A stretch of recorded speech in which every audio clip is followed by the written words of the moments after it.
মাহি, ভিডিওটা ভাইরাল হয়ে গেছে, সবাই দেখেছে, উল্টোপাল্টা কথা বলছে সবাই তোর ব্যাপারে। আর এটা তো তুই জানিসই যে সবাই মেয়েদেরকেই ভুল বোঝে। প্লিজ তুই না কয়েকটা দিন বাড়ি থেকে বাইরে বেরোস না। এইসব কি হয়ে গেল? আমি তো এসব ভাবতেও পারিনি। প্রিয়া, প্লিজ, তুমি কি ওকে এখানে ভরসা দিতে এসেছো নাকি আরো ভয় দেখাতে এসেছো? লোকেদের আর কি, ওরা তো বলতেই থাকে, বলতে দাও ওদের। যখন সবাই জানে দোষটা ওই ছেলেটার ছিল। জানি না ও আসলে কি চাইছে, কোথায় থাকে কে ও। মাহি দেখ, তুই কাঁদিস না, একদম চিন্তা করিস না, আমরা সবাই আছি না, আমরা ঠিক খুঁজে বার করবো যে ছেলেটা কে। তুই একদম চিন্তা করিস না, কাঁদিস না, তুই সব ঠিক হয়ে যাবে। উপরওয়ালা, কি হচ্ছে আমার সন্তানদের সঙ্গে? ওদের রক্ষা করো। তোর বিরুদ্ধে যেই প্রমাণ আমাদের কাছে আছে, জেসমিনকে যদি ছেড়ে দিস আমি সেগুলো তোকে দিয়ে দেবো। অমৃত, অমৃত ফোন দে, অমৃত ফোন দে।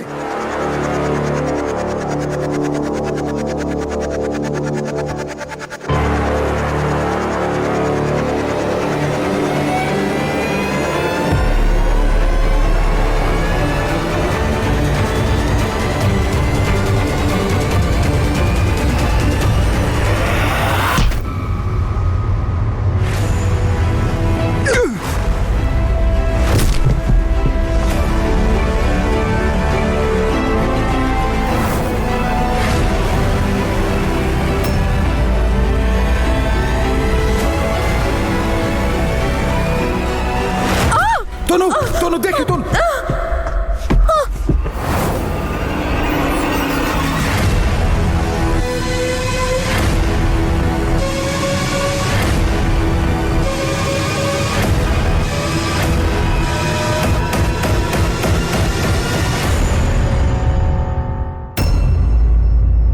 বীর, ফোনটা তোল। এই ছেলেটা, কে জানে আমার মনটা কেন কুগাইছে আজ। জানি না এত বাজে বাজে চিন্তা কেন আসছে আজকে। উপরওয়ালা, সব ঠিক করে দাও। মা, কি হয়েছে? সব ঠিক আছে তো? জানি না সিমরান, আমার মনটা আজকে বড্ড অস্থির। মনে হচ্ছে যেন কিছু একটা খারাপ হতে চলেছে। বীরও দুদিন ধরে ফোন করছে না, আর অমৃতার। মা, তুমি শুধু শুধু টেনশন করছো, তেমন কিছু হয়নি। এই যে তুমি এত চিন্তা করছো শুধুমাত্র মাহির ওই ঘটনাগুলোর জন্যই। তুমি প্লিজ বীরকে ফোন করে কিছু বলো না, ও ওখান থেকে শুধু শুধু চিন্তা করতে থাকবে। বাবা আর পুজো তো আছে এখানে, সবকিছু সামলে নেবে ওরা। তুমি এরকম টেনশন করো না। ব্যাস ব্যাস ব্যাস, স্টপ। হ্যাঁ, ওখানে দাঁড়া। এই, এখানে কোনো কাজের না তোমরা। আর প্রমাণ থাকুক বা না থাকুক, আমার পিছু নেওয়া কোনোদিনও ছাড়বে না তুমি। কারণ তুমি তনু ম্যাডামকে ভালোবাসো তো। আবার ভালো তো আমিও আপনাকে অনেক বাসি তনু ম্যাডাম, তাই না? এক কাজ করি, হ্যাঁ, না তোর না আমার, তনু ম্যাডামের সাথে তোদের তিনজনকেই গুলি করে দিই। হ্যাঁ, আর এখানে ইংরেজদের সঙ্গে পুঁতে দিই, কেমন? তখন শান্তিতে একসঙ্গে থাকিস।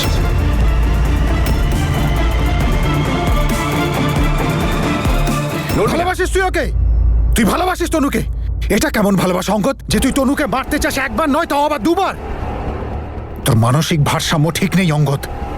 আর তনু তো কখনো তোকে ভালোবাসেনি, সব সময় তোকে বন্ধু ভেবেছে। আর তুই প্রতিশোধ নিতে গিয়ে তুই তনুকে সারা জীবনের জন্য কষ্ট দিলি।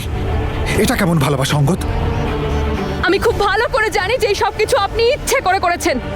আর তনু আপনার হতে পারেনি বলে সেদিন আপনি ইচ্ছে করে ওই ভিডিওটা অন করেছিলেন। এটা কোনো সাধারণ পেন ড্রাইভ নয়, এটা বীর আর তনুর ভালোবাসার কফিনে শেষ পেরেক।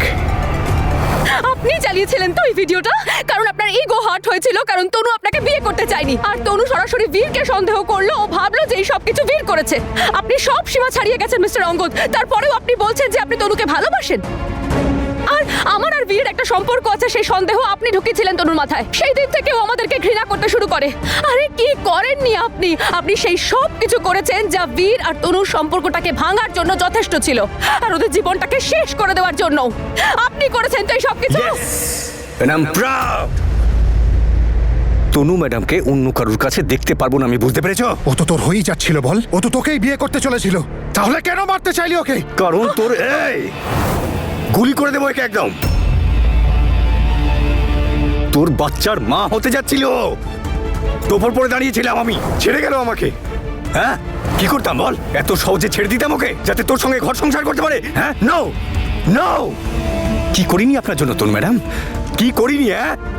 হ্যাঁ আপনার বন্ধু হলাম আমি, আপনার সাথে ওই ফেক এঙ্গেজমেন্ট করলাম আমি, আপনাদের ওই জঘন্য একাডেমিতে ইনভেস্ট করেছি আমি, আপনার এই দুমুখ বোনকে বাঁচালাম, আপনার বাবার ঋণের টাকাও শোধ করেছি। কিন্তু দিন রাত সকাল বিকেল উঠতে বসতে হাঁটতে চলতে শুধু বীর বীর বীর, ব্যাস তোর নামই করে যেতে দেখেছি আমি। শুধু দেখ অপেক্ষা করেছি কবে ওনার মুখ থেকে একবার শুধু আমার নামটা শুনবো, কিন্তু না, যখনই দেখেছি তোর নামই করে গেছে শুধু। তো এতে আমার কি দোষ? আমি তো কোনোদিন আপনাকে বলিনি যে আমি আপনাকে ভালোবাসি, আর কোনোদিন মিথ্যে আশাও দিইনি যে বন্ধু ছাড়া আমি আপনাকে আর কিছু ভাবি। ইনফ্যাক্ট আমি পরিষ্কার করে আপনাকে বলেছিলাম যে অঙ্গদ আমি আপনাকে ভালোবাসি না। ইনফ্যাক্ট ওই তোকে ডাক্তারের কাছে নিয়ে গেছিল যাতে তোর চিকিৎসা করা যায়, যাতে তোর মাথা ঠিক হয়, যাতে তুই এটা থেকে বেরোতে পারিস, একটা নর্মাল লাইফ পাস। না চাই না আমার নর্মাল লাইফ, ওই জেদটা আমি কখনোই ছাড়তে পারবো না, কারণ ওটাই আমার শান্তি। আমার শুধু একটাই ট্রিটমেন্ট ছিল, সেটা হচ্ছে আপনার কাছে থাকা। এই নিজের থেকেও বেশি আপনাকে ভালোবাসতে চেয়েছিলাম আমি। খাইনি আমি ওই ওষুধগুলো একটাও, যাতে আমার মন থেকে আপনার কথা না মুছে যায়। খাইনি আমি একটা ওষুধও খাইনি। এই জন্য যখন আঙ্কেলের চোখে তোর প্রতি ঘেন্না দেখলাম না, ওই ঘেন্নার আগুনে আমি মন ভরে ঘি ঢেলেছি। তোর আর ওই জ্যাসমিনের ভালোবাসার একটা মিথ্যে গল্পও সাজিয়েছিলাম, যদিও জানতাম যে তুই শুধু তনু ম্যাডামকেই ভালোবাসিস। এই জন্য যখন আমাকে আঙ্কেল হসপিটালে শুয়ে বলল তনুকে বিয়ে করে নাও, আমি সঙ্গে সঙ্গে বিয়ের জন্য রাজি হয়ে গেলাম। কিন্তু সময় সবসময় আমার জন্য খারাপ ছিল, আর আমার কপালও। এই জন্য যখন তনু ম্যাডাম তোর বাচ্চার মা হতে যাচ্ছিল, আবার আমায় ছেড়ে চলে গেল। আর তারপরেও আমি তার বাবার খেয়াল রাখবো? আমি ওনার প্রেমিক না পাহারাদার? এই জন্য আমি ওই দিনই ডিসাইড করলাম যে এই আমি তোমার তুমি আমার ওয়ালা ড্রামাই খতম করে দেব। তনু ম্যাডাম না তোর না আমার। এই জন্য যখন তোমার কথা শুনলাম যে তনু ম্যাডাম ওই হলে যাচ্ছে, ওখানে আমি প্রথমে পৌঁছে গেলাম। শান্ত মনে পেট্রোল ছেটালাম, দরজা বন্ধ করলাম আর আগুন লাগিয়ে দিলাম।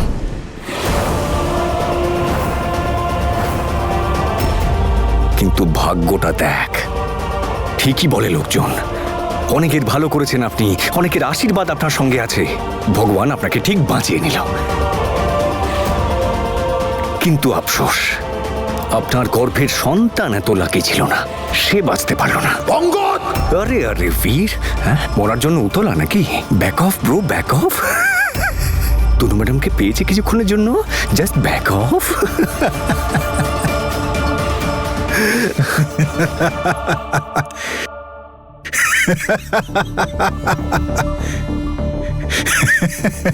মিস্টার মিস্টার অঙ্গদ, ওই যে কথা আছে না যে অন্যকে মারার চেষ্টা করতে পারে তাহলে সে সহজেই নিজের ক্ষতি করতে পারে। ব্রো তোর সাথে সেটাই হয়েছে। এটা তোর কনফেশন।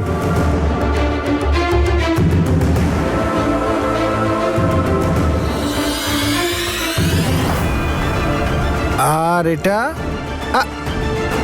এই যে আমি পাঠিয়ে দিলাম বুজোকে। এবার বুজো এটা পুলিশকে দেখাবে।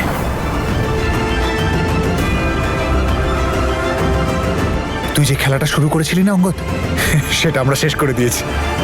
এবার জেলে বসে বাকিদের তোর গল্প শোনাস। আরে না না না, আমি যেখানেই যাব তোদের সবাইকে সাথে নিয়ে যাব।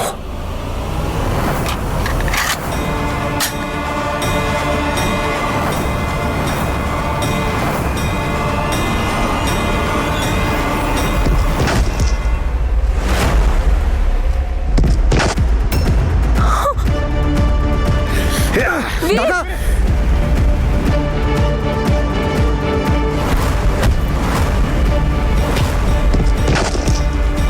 অমৃতদের নিয়ে যাও। তনু দিদি, চলো বীর! চলো এখান থেকে।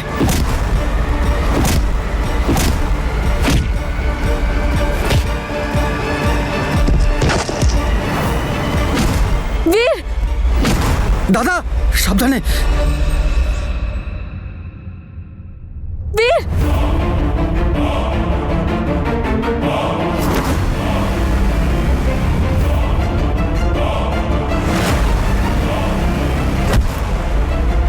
তনু দিদি দাঁড়াও প্লিজ। বীর!